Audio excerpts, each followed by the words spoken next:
It is now one night heading towards the day of Thanksgiving 2023. And while many of us will be celebrating plenty, many people in the Gaza Strip have family and escape if they're the lucky ones. And we in America are the lucky ones. We are among the most lucky ones. We have rarely had a foreign war, civil war, or revolutionary war act on our soil that was mutually struck. I can't remove myself from this conflict any longer. I've already spoken about how Gazans are ordinary, law-abiding, peace-loving people already. But now I'm choosing this time, to speak of a much broader problem. According to a media finding, the brutal and unprovoked act of war on a random music festival by the Hamas terrorist group literally killed more than 200, possibly more than 300 people. I'm certain at least 298 people were killed.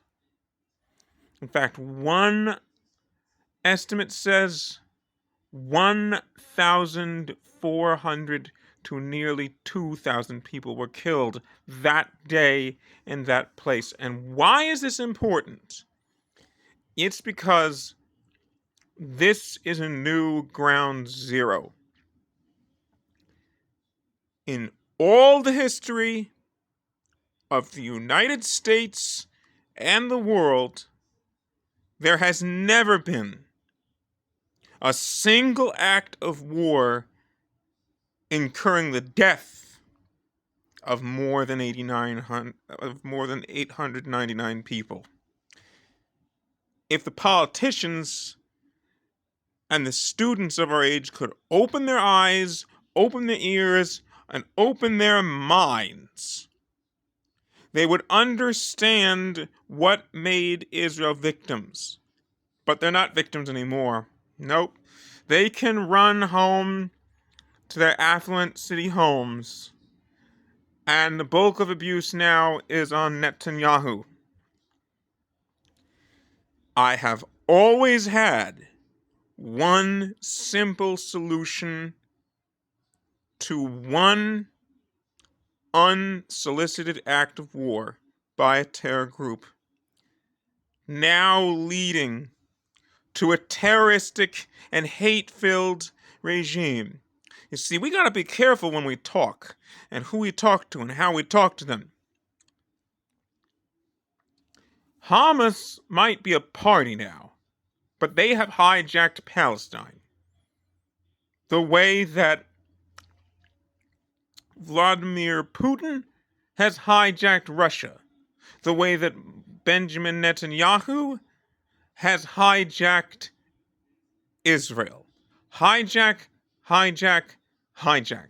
The more things get cronyistic and high-priced, the world is becoming a high-priced hijack. We can't avoid this anymore. So I've always felt that, to quote Shauna Lang, love is the sole solution. Love, not war. So, if, for example,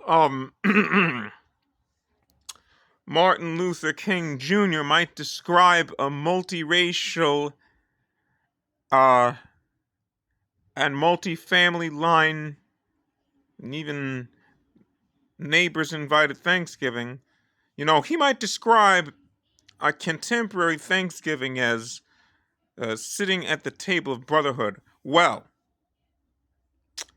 there can be no brotherhood in Israel or Palestine, the way we are about to celebrate the brotherhood of our founders and our nation, until this simple solution might not be loving, but until this simple solution with a mind on love is enacted. A mutual, unarmed border patrol with Gaza. You'll notice the West Bank didn't start this. You'll notice Jordan didn't start this. You'll notice Lebanon didn't start this. You'll notice Egypt didn't start this. You'll notice Hamas escaping Gaza Strip, moving into Israel, was a provocation of all Israel's borders and all Israel's people and all Israel's government. There you go again. Hijack. I think it's a hijack from the start. The terrorist group is able to mount themselves as ever taken legitimately as a political party. But that's something I don't know. Maybe I don't understand, and I don't have a degree. But I know right from wrong. So I call for a disarmed mutual border patrol with Gaza. Israel will patrol the east. Gaza will patrol the west. And especially, may Israel respect the borders and autonomy of Gaza.